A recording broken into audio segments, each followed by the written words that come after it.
Monvigliero is often called the Grand Cru of Verduno. This is maybe because Verduno doesn't have many crus, but definitely because Monvigliero is the best known and the one that gets more producers involved. I have counted at least 15 labels of Barolo Monvigliero.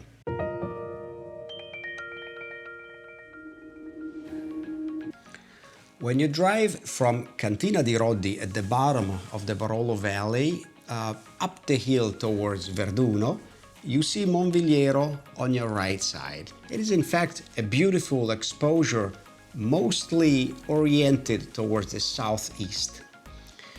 The terroir is similar to what you can find in other parts of Verduno and La Morra.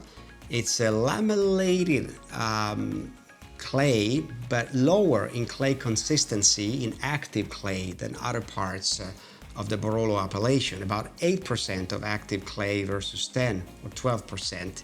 And it's slightly looser and sandier than what you find, for example, in Castiglione Falletto or Monforte.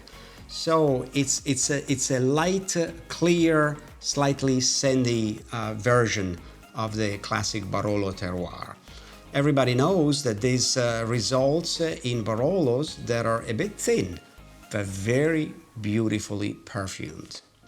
In 2015, I had a chance to vinify some grapes from a parcel of the Monvigliero vineyard. So I acquired my own little experience about this single vineyard, and I would like to taste it today with you. Now we have it in the glass, and we can look at the color. This quite classic garnet with a slightly lighter hue around it, this orangey yellowish hue. But this is really the textbook color for Barolo. Even the bouquet is really textbook, you know, the Taran roses, like we often say. It begins with rose petals, and then it grows into something more citric, you know, the feeling, the smell that you have from orange peel. And then definitely lots of spice. You know, there's vanilla, there's cinnamon, there's a touch of white pepper, tomato leaves, very smooth, very thin, sweet, aromatic sensation to the nose.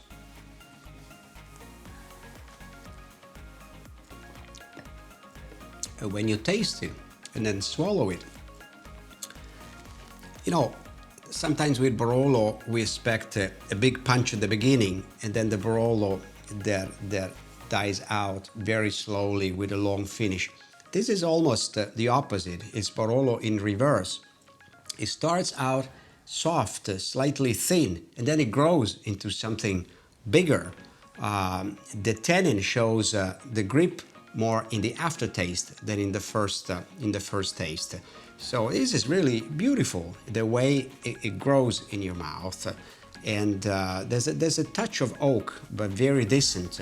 And then definitely red fruit, in particular the plums, the small red, the Denson plums, you know, this nice fruit juice, with a backbone of tannin that, like I said, becomes tougher as you swallow it. So a Barolo that is understated in the first impression and then instead shows its character, almost like as if it didn't want to show it all at once, you know. So the beauty of that Barolo is that you have to be careful at the different layers, and in particular the aftertaste. I'm so glad I had a chance to try and make my own Barolo Monvigliero. It is on one hand, like I said, very classic, very much as you can expect in the color, in the bouquet, but then it shows in the taste something unique and specific of this single vineyard. Like I said at the beginning, Monvigliero combines some clay with a lot of sand. If you walk there in the summer, it's powdery. That reflects in the wine.